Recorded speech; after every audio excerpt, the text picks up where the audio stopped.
Welcome back to the deep dive. So today we're doing, I don't know, a little bit of therapy, I think. Okay, physical or mental? Both. Because with this topic, it's usually both, right? Definitely both. We are tackling a scenario that I think is going to feel very familiar to anyone who's ever tried to learn a complicated physical skill. But we're focusing on golf. So picture this. You're on the range, things are just going wrong, the ball's spraying everywhere, left, right, you're topping it, chunking it. And your brain, in this desperate attempt to get some control, tells you to do one thing. Slow down. Exactly. Slow down. Pause. Check your work. It feels so intuitive. Of course. If I can just freeze the frame at the top of the swing, check that my arm is straight, my wrist is flat, then I can hit the ball perfectly. It's just this desire for certainty. It is. In a chaotic movement, Right. we crave a static checkpoint. Yeah. We want to know, unequivocally, am I in the right spot? Right. And that brings us to today's topic. We're looking at a stack of research, some articles, and a ton of biomechanical data, all centered around this exact training technique. In the golf world, it's affectionately, or maybe notoriously, known as the freezer. The freezer. Yeah. It sounds like a comic book villain. It does, but here's the hook for today. We've got data here that suggests this drill, which feels so responsible and disciplined, might actually be a double-edged sword. Okay. In fact, for a lot of players, these sources are suggesting the freezer is actually killing your speed, it's ruining your sequence, and it's making you a worse golfer. It's a classic case of what feels right intuitively being, biomechanically wrong. It's the illusion of control. So our mission today is to figure out why. We're going to look at the physics of the pause, we're going to decode a concept called recentering, and we'll figure out how to be precise without, turning into a statue. Sounds like a plan. Let's thaw this out. Okay, so let's start with the basics. Based on the material we have, how do we formally define the freezer? Because I see people doing all sorts of weird stuff at the driving range. It's actually pretty simple. The freezer is a drill where the golfer takes the club to the very top of the backswing, the apex, and comes to a deliberate dead stop. Like a complete stop. Total stillness. Usually for, 2 or 3 seconds. Yeah. The whole goal is to verify your position. Right. You check the club face, check your balance, verify your arm depth, and then from that dead stop, you try to fire the downswing and hit the ball. And I want to play devil's advocate here early, because I've done this. I have spent hours doing this. It feels logical. If I'm trying to learn a new position, say my coach tells me my elbow is flying out, don't I need to stop and feel where it's supposed to be? You do need to feel it. And to be fair to the drill, the source material actually acknowledges that. Yep. It says the drill is great for positional awareness.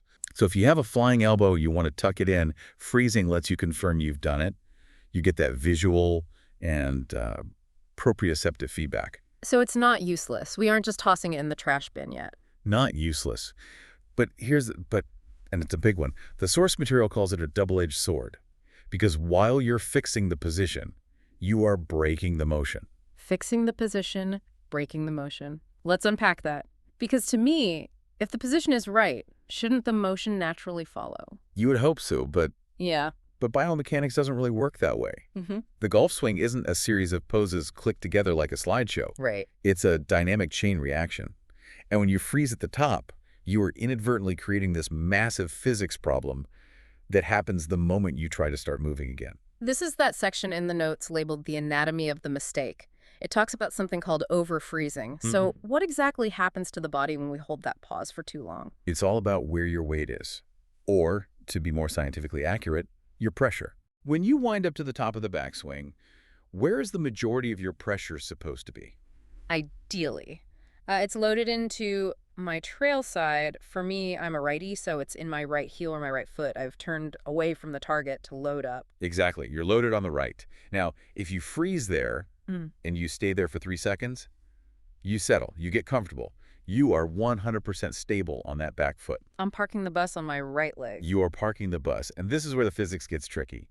Because you're dead stopped on that right foot, when you decide, okay, time to hit the ball, you have to move everything. Your pressure and your body mass from the right to the left. Well, yeah. I have to get to the left side to hit the ball. But here's the problem. Because you were stopped, Yeah. you end up moving your pressure and your mass at the exact same time. The source really highlights this. Simultaneous shift of pressure and mass. Why is that bad? Isn't the goal to get everything to the left side? Why does it matter if they go together? It matters because of leverage and sequence. Think about throwing a heavy medicine ball or even throwing a baseball. Okay.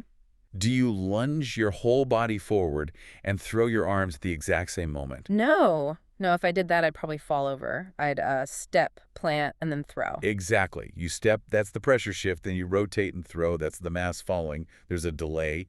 We call that separation. Ah. If you move pressure and mass together in the golf swing, you lose that separation. You end up, well, pushing the club. Pushing. I know that feeling. That's that heave sensation. Right, because you have no momentum, you have to muscle it. Yeah. You use your shoulders and your upper body to just shove the entire system forward.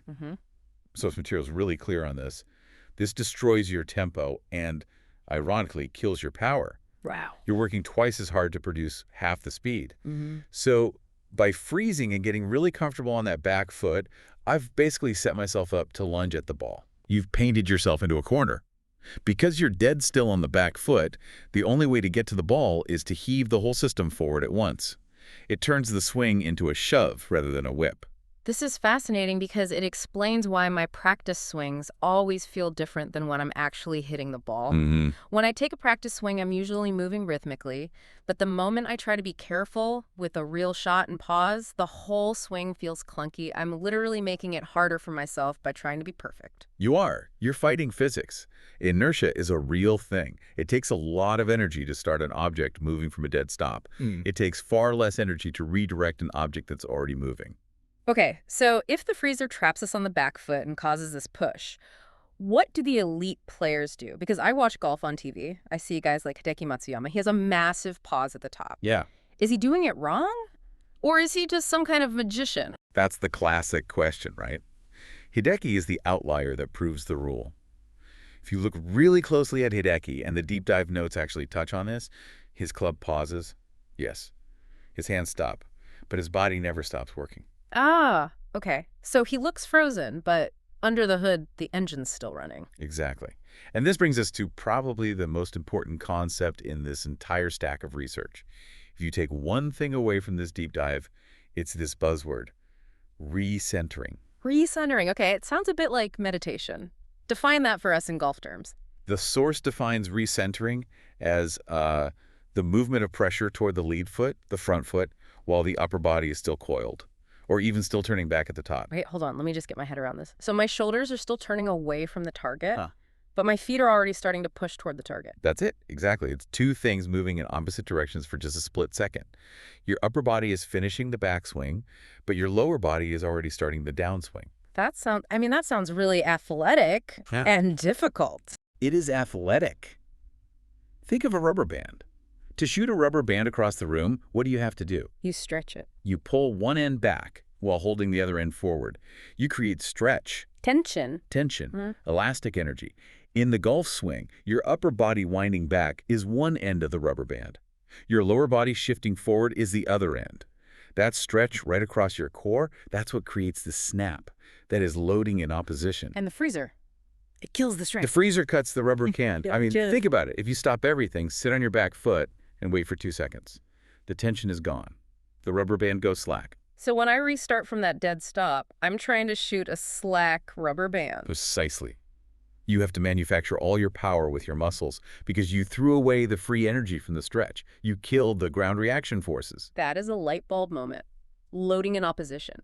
So recentering isn't just shifting weight, it's shifting weight early. It's shifting weight before the backswing is even finished. And that is what the pros do naturally. Even if their hands look stopped, their pressure plate data shows they're already stomping onto that lead foot. Okay, I buy it. The physics make sense. But now I'm panicked because I have a feeling a lot of us listening are thinking, I definitely don't do that. I definitely wait until I'm done going back before I go forward. So if we've trained ourselves to be static, how do we learn to be dynamic? The source material offers some alternatives to the freezer, right? It does. And the good news is you don't have to just guess at it. You don't have to go out there and just think, be athletic, because that usually leads to disaster. There are drills that force this recentering move to happen naturally. Let's look at the first one, momentum drills or step drills. This seems to be the gold standard. These are fantastic. The mechanic is exactly what it sounds like. You introduce motion into the practice. A step drill usually involves actually stepping your lead foot forward as you swing back. So you're literally walking into the swing. In a way, yes. You might set up with your feet together.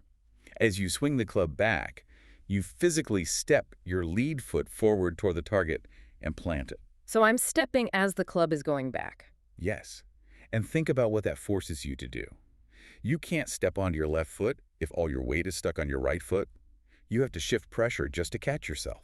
It forces the rhythm. You can't get stuck on your back foot if you're actively stepping onto your front foot. Exactly. It bypasses your brain. You aren't thinking shift pressure. Your body just does it to stay balanced. It mimics that loading and opposition we talked about. You're stepping forward while the club is still drifting back. You know, I've seen baseball batters do this on deck. It looks very rhythmic. Baseball's a great comparison. A pitcher doesn't stand perfectly still and then throw. They wind up, they lift the leg and drive forward while the arm is still loading back. It's that separation. The step drill brings that baseball athleticism into the golf swing. I like that. Don't park the car, just drive through the intersection. Okay, so that's good for rhythm, but what if I really, really need to check my backswing position? Right. What if my coach says, you have to check your wrist angle at the top?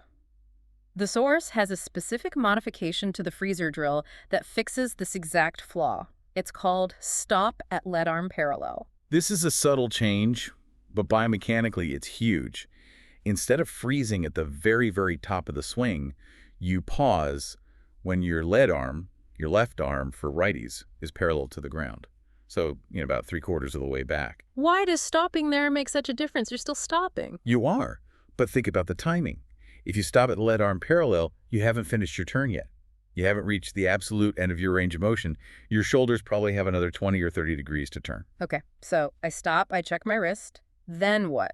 Then, to finish the swing, you have to restart the engine. You have to turn your shoulders to the top. But because you're moving from a standstill to get to the top, your body naturally wants to use the ground to generate that last bit of turn. It gives you a runway. Exactly. You pause early, so you have a runway to recenter and shift left as you finish the backswing. Oh, I see. So the pause happens earlier so that the transition, the so-called magic move, can still happen dynamically. Precisely. It gives you a window to feel the technical change, maybe checking your wrist angle or club face, but it leaves the engine running. It creates a natural transition rather than locking you onto that trail side. You pause, check, then flow to the top and through. That is such a crucial distinction. It's all about where you place the pause. It seems like the danger zone is really just sitting at the very top. That's the danger zone. That's where the swing goes to die if you stay too long. You need that transition to be fluid. Now, I want to touch on something the source mentioned toward the end. It brings in technology.